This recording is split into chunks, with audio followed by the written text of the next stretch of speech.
Welcome, ladies and gentlemen, to another edition of Loose Convos. I'm your host, Chad J. WrestleMania 42 in Las Vegas this year was pretty much not it.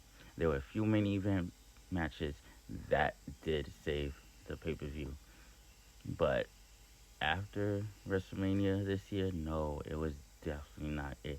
Like, for the simplest fact of why is it that in one of the storylines, Randy Orton's mysterious caller is Pat McAfee when they have no relation, they have no connection, they have nothing to do with each other, no history. If anything, it should have been Ted DiBiase because there was rumors that he was going to show up to the main event, to the pay-per-view, and he did, but yet he was in the audience. That would have made much more sense. At least Ted DiBiase, especially given the fact that he was there at the Las Vegas main event. Like, during the WWE title match against Cody Rhodes, he was sitting there and watching it, so that would have made perfect sense for him to jump in or do something. But then you have Pat McAfee, out of all superstars, out of all connections to Randy Orton, you choose one person who's not connected to Randy Orton. But that was just a mess right there. And the fact that Pat McAfee tried to play referee, and then he gets RKO'd by Randy Orton. This is after the fact that he was hurt by a country singer by the name of Jelly Roll. With all due respect, he is a country singer, Jelly Roll. But at the same time, it's like, why are you inviting musicians? Why are you inviting artists for into a matchup? That's the thing. He slammed Pat McAfee on the table with the elbow. And even with all the chaos that has taken place between Randy Orton and Cody Rhodes for the title, Cody Rhodes still won. Cody Rhodes still won. That just didn't really add up. Both of them had bloody faces, and it was just, that was probably the only entertaining part about it, that they both have bloody faces because they both were going at it to each other in the most intense way. But the most top matches, in my opinion, is in Roman Reigns. It was Roman Reigns. Roman Reigns versus CM Punk for the World Heavyweight title. Both superstars left it all out in the ring. They have said a lot to each other in previous months leading up to the pay-per-view during their promos.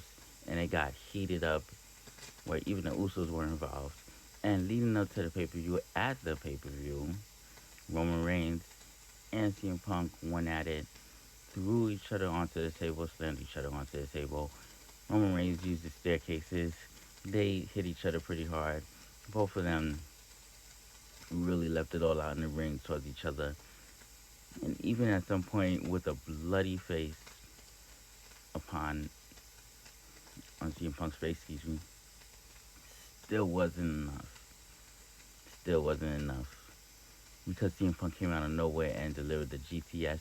Then Roman Reigns delivered a spear to him mad hard. Oh man, that match was awesome. No kidding, that match was awesome. And Roman Reigns became the new World Heavyweight Champion. That was awesome. The new World Heavyweight Champion.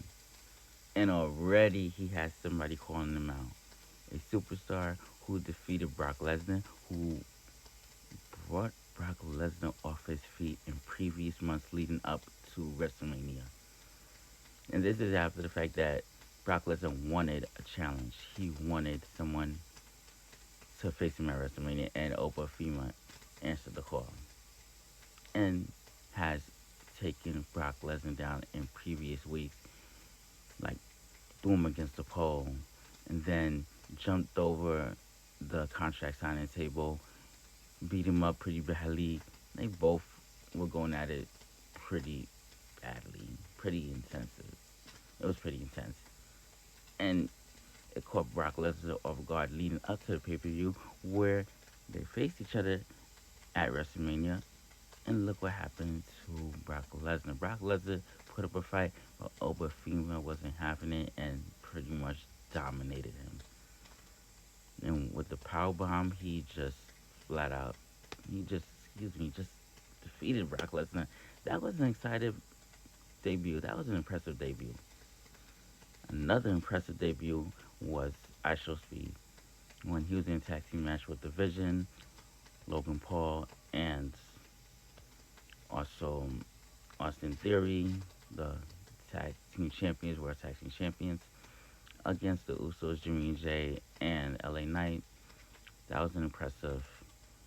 That was an impressive match on ISO Speed in ring ability for the fact that he was high flying, he was aiming straight for his opponents, and for him to transition from a streamer to a professional wrestler in a short amount of time leading up to WrestleMania, it was just impressive. He showed commitment, he showed passion, he showed that he can get the work done.